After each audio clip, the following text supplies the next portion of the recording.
People say he killed hundreds of Apache warriors, but on the day he died, they were the only ones who came to mourn him. The wind swept across the desert, carrying red dust and the scent of burned grass. In the distance, a white flag fluttered on the ridge, marking the place where a man once stood alone, facing 300 Apache fighters. And not a single shot was fired. I was there that day. And to this day, I still don't know who the brave ones truly were. I remember that evening clearly. The sky was pale and tired, the wind scraping across the dry grass like the land itself was trying to breathe. Far off in the distance, the sun dropped behind the Chiricahua Range, swallowed by red sand the way a dying candle gets eaten by its own flame. On that endless stretch of road, a man rode alone. His back was straight, but his shoulders carried a weight only the past could give. His horse was old and dark, stepping slow and steady, leaving faint trails of gray dust on the cracked ground. Across his saddle, tied with worn leather straps, was a long pole, and on its end, a strip of white cloth. It wasn't white anymore. Time and dust had stained it the color of sand. But the wind still caught it, shook it loose, lifted it like some tired hand waving goodbye to a life long gone. I saw him first from the lookout tower just outside town. The wind brought the smell of dust, cheap whiskey, and loneliness. In the fading light, the shadow of the man stretched endlessly across the road. A shadow without a place to end. Then, beyond him, the land stirred. A plume of red dust rose along the distant ridge. At first, I thought it was wind. Then the plume grew, shaped itself into a moving storm. I heard it next. Not thunder. Hooves. Hundreds of hooves. Their rhythm shook the ground beneath my boots. 300 Apache warriors. They came from the south, a tide of red dust and silence. Samuel Briggs didn't turn around. He kept riding forward, slow, steady, toward the storm of warriors. His horse shivered beneath him, exhaling in short bursts. Briggs only placed a hand on its neck. "It's all right, old boy. We're both tired." Up on the ridge, the Apache halted. They lifted their bows, the metal of their spears catching the last hint of fading sunlight. All it would take was one shout, one order, and the story would end right there. But no one spoke. No arrows flew. I heard something instead. Silence. A silence so heavy that even the wind stalled mid-breath. All that remained was a solitary man, riding with a faded white flag swaying in the dying light. Nobody knew why he came. But everyone knew one thing. A man who walks willingly into death is either a fool or someone who has killed enough to finally understand the value of a life. Out here in the West, sometimes a man's name weighs more than the gun he used to carry. His name was Samuel Briggs, and in our little town, people only said that name in a whisper. Samuel lived nearly 7 miles outside town, on a piece of land folks called Briggs Ranch. Truth is, it barely looked like a ranch at all. A sagging wooden house, rusted tin roof, crooked barn leaning like an old man with bad knees, fences broken so often that the wind went through them like it owned the place. On quiet nights, if you were standing by Mary's saloon, you could hear the wind scream through his land. It sounded like someone talking to the dark. Samuel wasn't born here. He rode in with a cavalry unit when I was much younger. Back then, he wore the uniform, carried a sidearm, walked like the world owed him room to pass. Confident, loud, a soldier who never once noticed how people shrank under the weight of his stare. When the war ended and the drums stopped echoing down dusty roads, all the soldiers rode off except him. He came back alone. No flag, no unit, No trumpet calling orders. Just an older version of himself stepping down from a saddle, telling Elliot Grady, who had just become sheriff, "I'm buying land out there." Out there meant land nobody wanted. Rock, dust, no grass, and a well deep enough to steal your hope. Elliot stared at him for a long time and finally nodded. They didn't shake hands. Sometimes two former soldiers don't need words. Silence is enough. From then on, Samuel lived like a ghost. He kept a handful of cattle, 3 horses, fixed his own fences, hauled his own lumber. Every week he came into town twice, once for supplies, once for whiskey. At Mary's saloon, he always took the corner table back to the wall, bottle in front of him. He spoke to no one unless spoken to. People whispered. "That's Briggs, Skeleton Creek butcher. He killed a whole Apache village." Rumors in the West spread like dry grass catching fire, fast, wide, and when the fire burns out, nobody remembers what was truth and what was invention. Some said he burned down a village. Others swore he shot women and children. A few claimed he woke up screaming at night, shouting names in broken Apache. I didn't know what to believe. All I knew was this. Some nights, from the watchtower, I could see a lantern flickering in his house till almost dawn. It wasn't the light of someone working late. It was the light of someone afraid to sleep. Mary Collins was the rare soul who approached him without fear. Brown hair, tired eyes, still warm inside in a way most folks out here had forgotten. One rainy evening, the kind of rain that turns dust into sticky clay, Samuel pushed open the saloon door, coat soaked, hat dripping. He set the bottle down without a word. Mary watched him for a moment, then brought over a plate of cornbread. "You should eat something. Too much whiskey fights you back," she said. He looked at the plate like it was a trick. "I didn't order that." "Then pretend it's on the house," she said with a faint smile. He stared at that cornbread for so long, I thought he'd shove it away. Instead, he sighed and murmured, "You shouldn't be kind to me." Mary braced her hands on the table. "People ain't kind to me either, so I understand." No more words, just the sound of rain hitting the roof.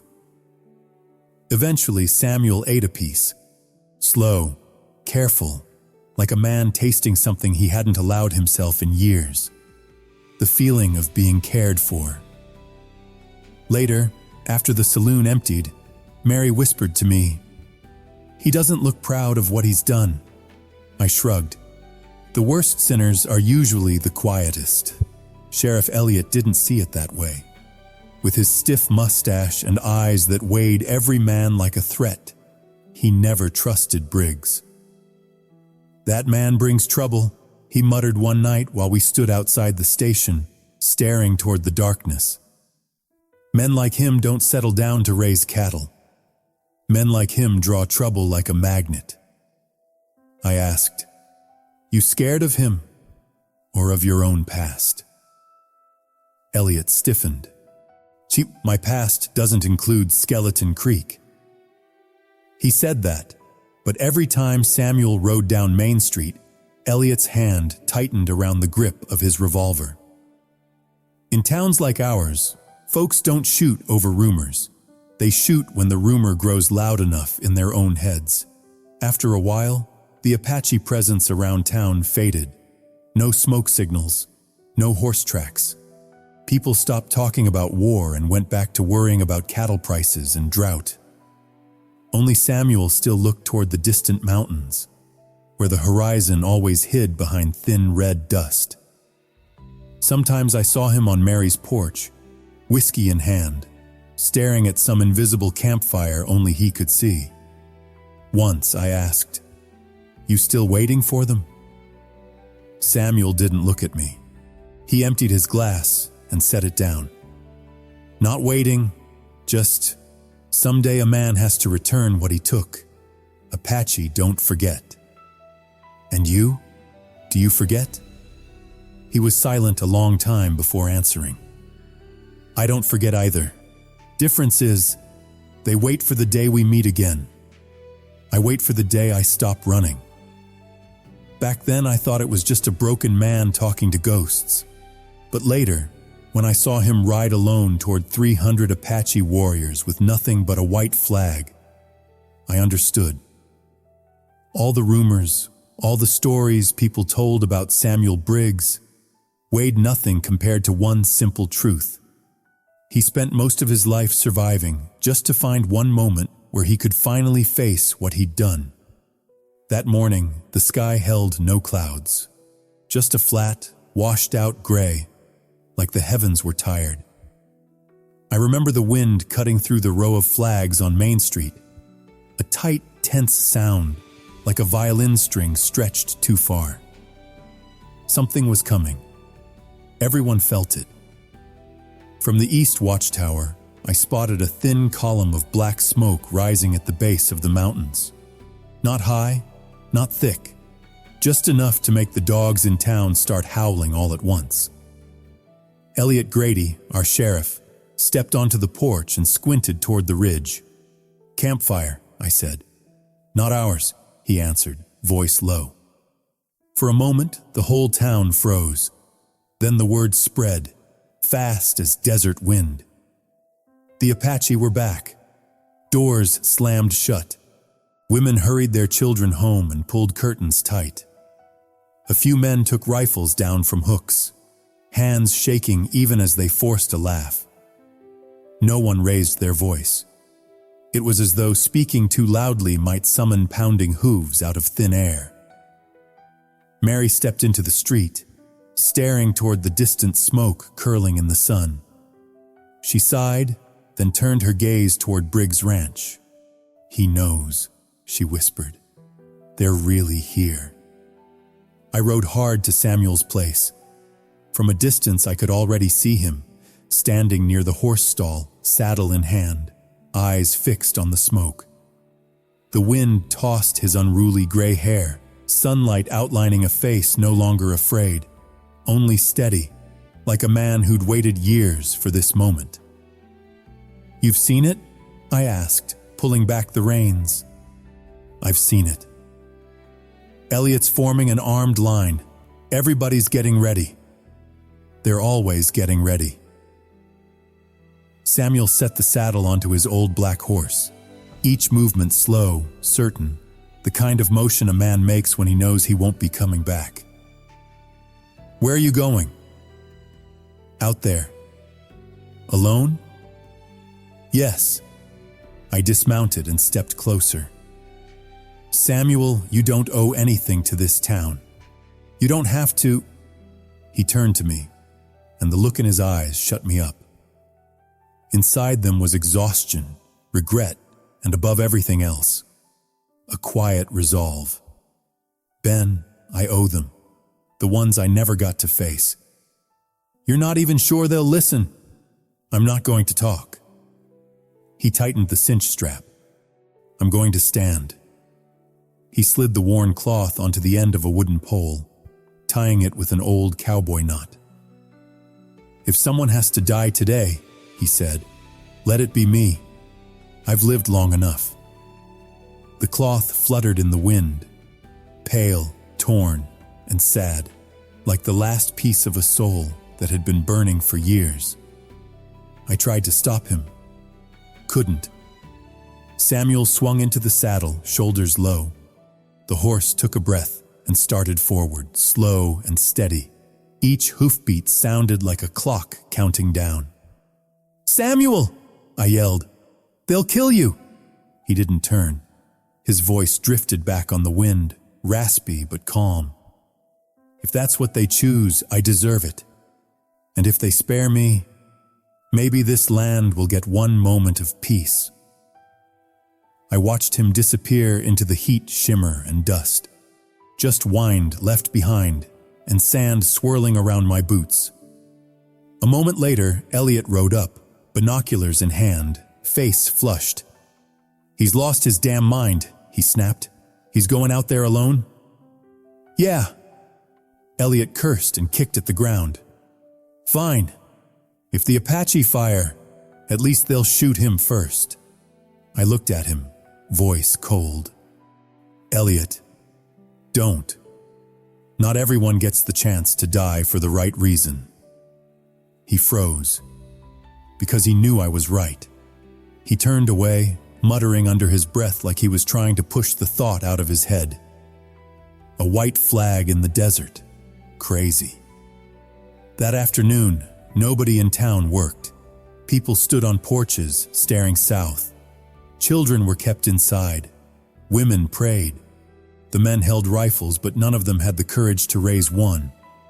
And then, just as the sun dipped toward the ridge, I saw it. A tiny white speck moving through the sea of sand. A single dot, marching straight toward the Apache smoke. No one spoke. No one even breathed. Because in that moment, we all understood something. Sometimes courage isn't in the trigger of a gun. Sometimes courage is simply walking forward, even when every step leads directly into death. The desert wind has its own smell. Burnt, cold, carrying the taste of the land's blood. That day, when Samuel Briggs reached the base of the ridge, I swear the wind stopped. Samuel reined in his horse at an open stretch of ground. Ahead of him, barely half a mile away, stood a formation of men. 300 Apache warriors. Silent, motionless. Spread along the slope like statues carved from black iron. No battle cries, no horses snorting. Only the soft rub of leather and the faint scent of old campfire smoke hanging in the air. The leader rode forward. Tall, broad shoulders, hair braided in two thick strands. A necklace of smoke-stained ivory hung across his chest. A scar ran from his left shoulder down toward his heart. The sunlight caught his eyes, dark, deep, filled with the weight of 1,000 restless spirits. This was Chiricahua, son of the chief who died at Skeleton Creek. Samuel stepped down from his horse, still holding the pole with the white cloth. He planted it slowly into the ground and bowed his head. There was no pride left in that gesture, only truth. The Apache did not move. 300 men, 300 spears pointed downward, but ready to rise. Samuel spoke, voice rough and shaky. "I did not come to fight. I came because I am the one who owes you." The wind lifted a thin sheet of sand around his boots. One young warrior stepped forward, speaking English that had sharp breaks in it. "No one owes Apache anything. Only Apache die." Samuel nodded, showing neither anger nor defense. He slowly removed his hat, revealing hair gone silver and a face burned by years of sun and regret. "Maybe that is true," he said quietly. "But I came anyway." Chiricahua motioned with his hand, and the younger warrior stepped back. He rode closer, the sound of the horse's hooves heavy in the dry soil. When only a few yards separated them, he stopped and stared straight into Samuel's eyes. "You were at Skeleton Creek." Samuel didn't look away.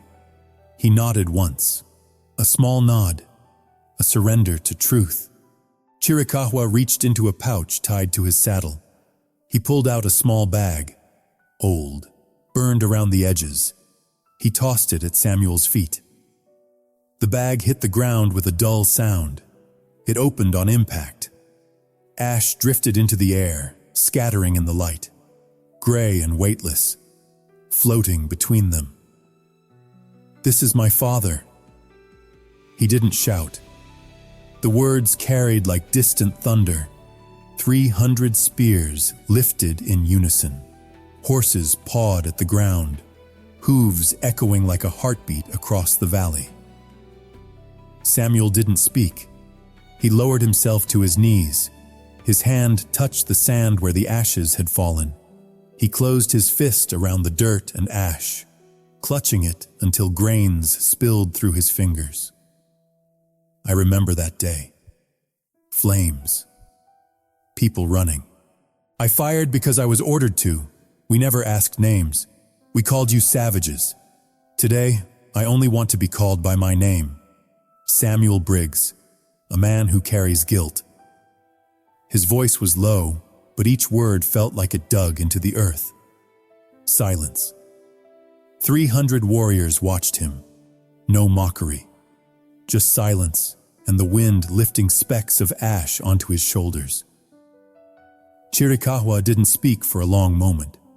When he finally did, his voice was calm but heavy. My father said a strong man doesn't need to prove anything. But that day, you proved it with fire. Today, you come here for what? Forgiveness? Or death? Samuel looked up. The sunlight hit the deep lines in his face, carving age and truth into every wrinkle. If my death brings peace to this land, then dying is the only apology I have left. A sudden gust of wind swept through. The white cloth snapped violently against the pole. Vultures wheeled overhead, screeching at the empty sky. Chiricahua looked at the flag, then at Samuel. The anger faded from his eyes, leaving something heavier. Sorrow. The kind of sorrow that comes from knowing too much about war. He turned his horse and spoke loudly in Apache. 300 warriors lowered their spears. They did not advance. They did not retreat. They simply stood. Between them all was a space, wide, still, heavy as an unmarked grave. Samuel stayed kneeling, his hand full of sand and ash. The white flag whipped wildly behind him. The sun shifted lower, stretching his shadow long and thin until it merged with the shadow of the Apache line. From a distance, he looked like a man dissolving into history, swallowed by sand and memory. My hands shook as I watched through binoculars. Elliot stood beside me, speechless. All I heard was his whisper. He isn't afraid of dying. I lowered the glass and answered quietly, no. He's afraid of living without forgiveness. The wind shifted. From the west came a dry current carrying the scent of ash and burnt grass. It brushed the white flag and made it flutter like the land itself was breathing. Samuel remained on his knees. His hands rested on his thighs, shaking slightly. Not from fear, but from the weight of what he carried. The Apache warriors stood in a wide ring around him, silent and perfectly still, like each man was simply another part of the wind. At the center of them all, Chiricahua sat on his horse. The last drop of sunlight touched his face, young, proud, and carved with sadness deeper than stone. He stepped down from his horse and walked toward Samuel. Each step sounded like a heartbeat against the dry earth. He stopped in front of the kneeling man and spoke, not loud, but sharp enough to cut the air. If I kill you right now, does the land finally find peace? Samuel lifted his head. His eyes were red and dry. Maybe, but how long would that peace last? Silence. Chiricahua studied him, questioning himself more than Samuel. Then he drew a knife from his belt. A short blade, its surface darkened by smoke. Sunlight flashed along the edge, and the warriors behind him tightened their grip on their spears. Samuel closed his eyes. No plea, no defense. Only his left hand trembled, and then went still. Chiricahua waited. A lone bird cried from the ridge and fell silent. The world seemed to shrink to only two men and the dirt between them. Suddenly, Chiricahua flipped the knife and drove it hard into the ground between them. The blade struck the earth with a dry crack. His voice was low, steady. My father said, Do not let hatred turn you into the thing you despise. You are not my enemy anymore, Samuel Briggs. You are just a man trying to make amends, and guilt does not need blood to be washed clean." Samuel opened his eyes. He stared at the knife buried in the earth. The light reflecting off the blade blurred in his vision, the reflection of something he thought he had lost forever. Mercy. He searched for words, voice raw. "I don't deserve that." Chiricahua picked up a handful of sand and sprinkled it over the ashes still lingering on the ground. "No one deserves it. Honor belongs only to those who kneel and understand why." He stepped back and lifted his arm. Every Apache warrior lowered his spear at the exact same moment.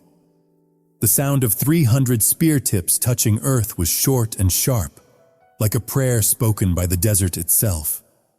No one fired. No one shouted. The wind rose and carried sand, ash, and sunlight through the space between the two peoples. It moved like a spirit passing by, quiet, unseen, witnessed by the land. On the ridge where Elliot and I watched, Elliot lowered the binoculars. His voice cracked. They didn't kill him." I watched the white flag ripple in the wind and answered slowly. "No, Elliot. They saved him in a way men like us may never understand." Chiricahua mounted his horse again. 300 warriors turned as one and rode away. Their shadows stretched across the sand like water pulling back from a wound. Samuel stayed kneeling. The white flag leaned with the wind. He placed his hand on the knife still in the ground, and his fingertip bled, dark red against the dust. A single drop slid onto the pouch of ashes. It disappeared into the sand. No gunshots, no blood spilled. But if you ask me who won that day, the winner was the man who knew how to bow his head. People say the wind in the west carries everything away. Dust, gunfire, even the names that once made others tremble. But some things the wind cannot carry, like guilt and honor. A month after the day on the ridge, Samuel Briggs died. No one knew the exact day. Some said he fell from his horse somewhere out on the prairie. Others swore he collapsed while mending a fence. But Mary Collins, the one who found him, said something different. She found him sitting upright in a chair, his back against the wall, his hand still holding that torn white flag. The ranch was quiet in a way that was almost holy. No wind pushing at the broken shutters, no creaking boards. Only sunlight spilling across that thin body, and the flag caught on the edge of the roof, fluttering weakly as if waving goodbye. Mary stood there for a long time, then gently took the flag, folded it with both hands, and laid it over his chest. She whispered, voice shaking, "You paid it back, Samuel. That is enough." At the burial, there was no priest, no crowd, no rifles firing farewell. Only the three of us, Mary, Elliot, and me. We buried him at the edge of town, where the land turns to rock and the grass never really grows. No marble stone, no carved name, only a wooden stake, and the white flag tied to it. Elliot removed his hat. He stared at the grave and muttered, barely audible, "Strange. A man spends his whole life trying to make it right, and in the end, folks still do not know whether to fear him or pity him." I answered, "Then he finally became a real man, Elliot. Real people are never perfect."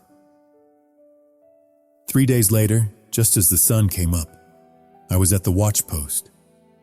I saw 3 riders approaching from the south, black horses, red cloth draped over the saddles.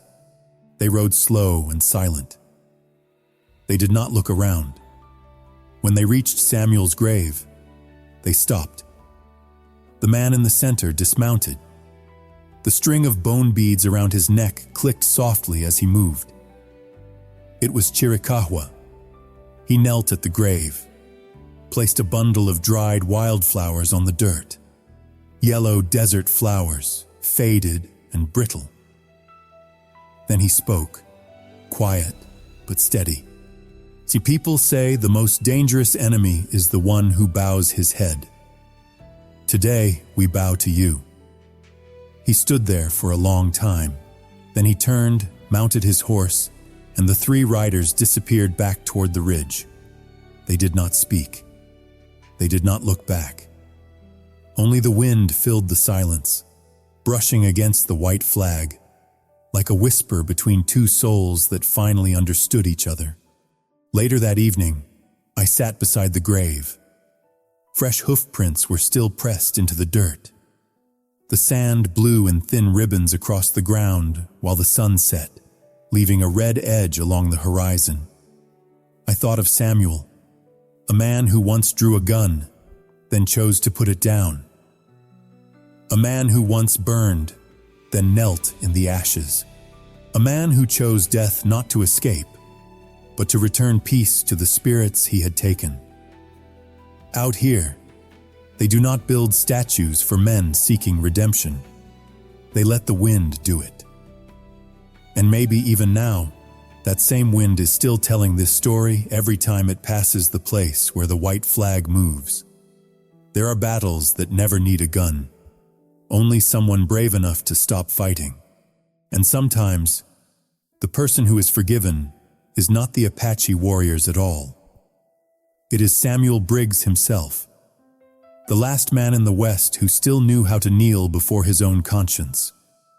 If this story made you pause for even a moment, if it made you listen to the wind a little differently, then stay. Out here, in this land of dust and wind, people still find their way to one another, even if it takes a lifetime to understand why. If this story touched you, stick around and follow the journey. There are more roads ahead.